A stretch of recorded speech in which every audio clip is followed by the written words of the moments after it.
बिस्मिल्लाहिर्रहमानिर्रहीम। अस्सलाम वालेकुम दोस्तों, नई वीडियो में खुश आमदीद। दोस्तों, रात गए रूसी सदर ने बड़ा हुक्म जारी कर दिया, जबकि तीसरी आलमी जंग के आगाज के हवाले से बरतानवी आर्मी चीफ ने भी अपनी फौज को ग्रीन सिग्नल दे दिया। नाटो चीफ ने खौफनाक इंकशाफात कर दिए, बड़ी तबाही के इशारे मिल गए। वीडियो की तफसील में जाने से पहले आप देख रहे हैं हकीकत की दुनिया डॉक्टर अली के साथ। हमारा चैनल सब्सक्राइब करके घंटी के निशान को दबाना मत भूलिएगा। इस वीडियो को ज्यादा से ज्यादा फेसबुक, व्हाट्सएप और सोशल मीडिया पर शेयर जरूर करें। शेयर और लाइक करने के साथ साथ कमेंट बॉक्स में पाक फौज जिंदाबाद, पाकिस्तान जिंदाबाद और पाकिस्तान के गुमनाम हीरोज को सलाम का नारा कमेंट जरूर कीजिएगा। दोस्तों, इस वक्त रूस और यूक्रेन के दरमियान शुरू होने वाली जंग अब तीसरी आलमी जंग की शक्ल इख्तियार करती जा रही है।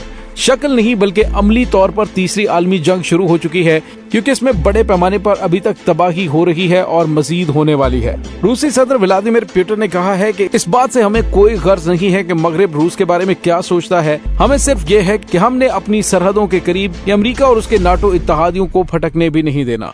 उसके लिए चाहे किसी भी हद तक जाना पड़े, उससे गुरेज नहीं किया जाएगा। और दोस्तों, यहाँ पे आपको ये भी बताते चलें कि दूसरी जानिब बरतानवी फौज के आर्मी चीफ ने फौजियों को मैदान में रूस का मुकाबला करने के लिए तैयार रहने का हुक्म दे दिया है। बरतानवी फौज के army chief general sir Patrick Sanders, जिन्होंने गुज़िश्ता हफ्ते की बैसियत फौज के सरबराह के ओहदा संभाला है, उसने कहा कि वो 1941 के बाद से पहले chief of the general staff है जिन्होंने यूरोप में एक बड़ी बर्रे-आज़मी ताकत पर मबनी ज़मीनी जंग में फौज की कमान संभाली है। उन्होंने मजीद कहा कि रूस का यूक्रेन पर हमला हमारे बुनियादी मकसद की निशानदही करता है, बरतानिया की हिफाजत करना और जमीन पर जंग लड़ने और जीतने के लिए तैयार रहिएगा। उन्होंने ये भी कहा कि यूक्रेन जंग ताकत के जरिए रूसी जारहियत को रोकने के जज्बे को तकवीत दे रही है। बरतानवी आर्मी चीफ ने कहा कि नाटो के दायराकार को वुसअत देने और उसको रूस और यूरोप पर मजीद कब्जे से रोकने के लिए बरतानवी फौज की नकलो हरकत और इसमें जिद्दत लाई जा चुकी है। हम वो नस्ल हैं जो फौज को यूरोप में एक बार फिर लड़ने के लिए तैयार कर चुके हैं। दोस्तों, याद है कि इससे पहले 30 मगरबी ममालिक के फौजी इत्तेहाद नाटो के चीफ ने खबरदार किया कि मगरिब को एक ऐसी जंग में यूक्रेन की मदद के लिए खुद को तैयार रहना चाहिए जो कई साल तक जारी रह सकती है। नाटो के सेक्रेटरी जनरल जेंस स्टोलनबर्ग ने कहा है कि जंग की कीमत बेशक बहुत ज्यादा है, लेकिन अगर रूस अपने जंगी मकासद हासिल करने में कामयाब हो गया तो इससे भी बड़ी कीमत अदा करनी पड़ेगी। नाटो चीफ का ये बयान ऐसे वक्त में आया है कि जब बरतानिया के वजीर आजम बोरिस जॉनसन भी एक तवील तनाज़े के लिए तैयार रहने की तनबीह कर चुके हैं। वजीर आजम बोरिस जॉनसन और नाटो चीफ स्टोलनबर्ग दोनों ने ही कहा कि मजीद असलहा फराहम करने से यूक्रेन की जीत मुमकिन हो सकती है। नाटो चीफ ने जर्मनी के अखबार ब्लड को इंटरव्यू देते हुए कहा कि हमें इस बात के लिए तैयार रहना होगा कि ये जंग बरसों तक जारी रहेगी। हमें यूक्रेन की मदद में कमी नहीं आने देनी, चाहे इसके लिए कितनी ही बड़ी कीमत क्यों न चुकानी पड़े। सिर्फ फौजी इमदाद की कीमत ही नहीं बल्कि खुराक और तवानाई की बढ़ती हुई कीमतें भी। मगरबी फौजी इत्तेहाद के सरबराह ने कहा कि यूक्रेन को जदीद असलहे की फराहमी से मुल्क के मगरबी दोनबास इलाके की आजादी के इम्कानात बढ़ सकते हैं, जिसका ज्यादातर हिस्सा रूस के ज़ेरे इंतजाम आ चुका है। दोस्तों, गुज़िश्ता चंद महीनों से रूस और यूक्रेन के अफवाज के दरमियान मशरकी हिस्से में कंट्रोल की जंग जारी है, जिसके दौरान हालिया हफ्तों में रूस ने सुस्त रफ्तारी से पेशकदमी की। और दोस्तों, अब रूस की जानिब से कहा गया है कि नाटो इत्तेहादियों को खित्ते से निकालने के लिए वो किसी हद तक भी जाएंगे और इस मकसद के लिए उन्होंने अपने तबाहकुन मिसाइल और एटमी हथियारों को भी मूव करना शुरू कर दिया है। दोस्तों, अगर खुदा न खास्ता इस जंग का दायराकार फैलता है तो इससे पाकिस्तान, भारत, चीन भी पीछे नहीं रह पाएंगे। इस वक्त पूरी दुनिया के अंदर अमेरिका की जानिब से फैलाई हुई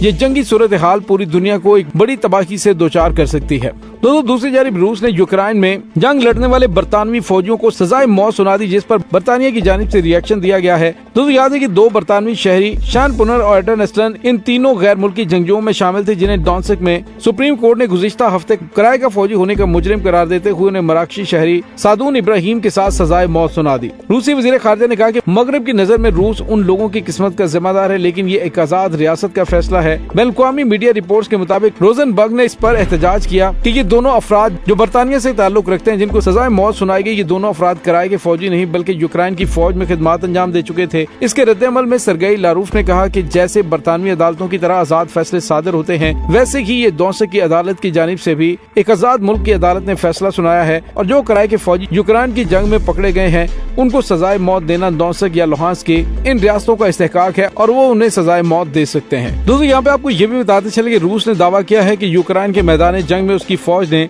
लेजर हथियारों का भी इस्तेमाल किया है। ताहम अमेरिका का कहना है कि लेजर हथियारों के यूक्रेन जंग में इस्तेमाल का कोई सबूत सामने नहीं आया। जबकि यूक्रेन ने भी रूस के दावों को प्रोपेगेंडा करार दिया है। रूस के डिप्टी वजीर आजम ने कहा कि यूक्रेन जंग के दौरान ज़ेड्रा नामी लेजर हथियार का प्रोटोटाइप इस्तेमाल किया, जिससे सिर्फ 5 सेकंड में यूक्रेन के ड्रोन को 5 किलोमीटर के फासले पर जला डाला गया। रूस के इस नए लेजर हथियार से पहले पैरसेवेट नामी एक लेजर हथियार भी इजाद किया जा चुका था, जिसका नाम जमाना कदीम के एक जंगजू पर रखा गया था और उसे खला में सैटेलाइट को निशाना बनाने और जमीन पर मालूमात जमा करने से रोकने के लिए इस्तेमाल किया जाता था। दोस्तों यहाँ पे आपको ये बताते चले कि इस वक्त रूस के तुर्कश में ऐसे ऐसे तीर हैं, ऐसे ऐसे हथियार मौजूद हैं जिनको इस्तेमाल करके अगर तीसरी आलमी जंग बाकायदा तौर पे शुरू हो गई तो उससे बड़ी तबाही फैलाई जा सकती है। दोस्तों यहाँ पे आपको ये भी बताते चलें कि इस वक्त बरतानिया, अमेरिका और उसके दीगर इत्तेहादी ममालिक अपने जंगी बहरी बेड़ों को भी मूव कर चुके हैं और यूं लग रहा है कि अब रूस के खिलाफ एक बहुत बड़ी जंग छिड़ने वाली है, जिससे खित्ते के दीगर ममालिक भी बुरी तरह से मुतासिर होंगे और पाकिस्तान और चीन भी इस जंग से पीछे नहीं रह सकेंगे। दोस्तों इसमें कोई शक नहीं कि दूसरी जंग अजीम में जिस तरह से बड़ी तबाही हुई,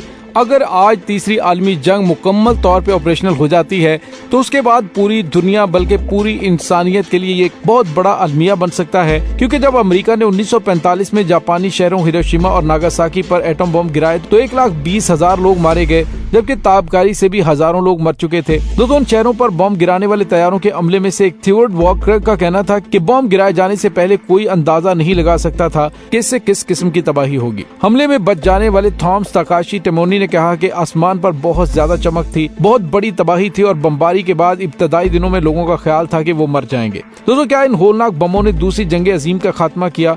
इस पर तनाजा है, लेकिन इसमें कोई शक नहीं कि एटमी जंग के मंजर ने दुनिया को बरसों तक खौफजदा रखा था। दोस्तों एटमी जंग की तबाहकारियों के पेश नजर एटमी हथियारों के खिलाफ मुहिम भी चलाई गई।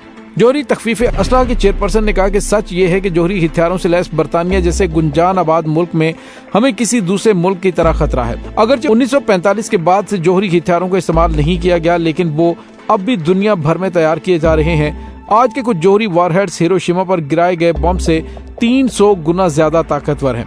जनूब मशरकी एशियाई मुल्क लाओस को इस वक्त सबसे ज्यादा बम रखने वाला मुल्क माना जाता है। इस मुल्क ने अपनी आबादी के मुकाबले में बहुत ज्यादा बम बना रखे हैं। वियतनाम जंग के दौरान अमेरिका ने लाओस के आसमानों पर 5,80,000 बमबारी के मिशन उड़ाए थे और इस दौरान 20 लाख बम गिराए गए, यानी कि आबादी के लिहाज से हर शख्स पर औसतन आधा टन बम गिराया गया। और दोस्तों यहाँ पे आपको ये भी बताते चले कि इस वक्त जंग का नक्शा बहुत ज्यादा बदल चुका है। आज की जंग में ड्रोन हमले हमलावर के लिए कम खतरनाक तस्वर किए जाते हैं, लेकिन जिन पर हमला होता है उनके लिए ये बहुत ज्यादा खतरनाक होते हैं। ड्रोन्स का बहुत जल्द पता नहीं चलता और वो अचानक हमला कर देते हैं। और दोस्तों अब जो हालात सामने आ रहे हैं, अगर खुदा न खास्ता तीसरी आलमी जंग छिड़ती है तो ये तीसरी एटमी जंग होगी और उसके बाद वो प्रेडिक्शन सच साबित होंगी कि जो चौथी आलमी जंग लड़ी जाएगी वो नेज़ों से, भालों से और पत्थरों से लड़ी जाएंगी, क्योंकि इसके बाद फिर तमाम टेक्नोलॉजी का रुए जमीन से खात्मा हो जाएगा और पता नहीं कितने अरसे तक इस रुए जमीन पर नॉर्मल जिंदगी वजूद में ना आ सके। दोस्तों इस तमाम सूरत हाल के बारे में आपका क्या कहना है? कमेंट सेक्शन में अपने ख्यालात का इजहार जरूर कीजिएगा। इसके साथ ही डॉक्टर अली को इजाजत दीजिए। इंशाल्लाह बहुत जल्द मिलते हैं एक नई वीडियो में।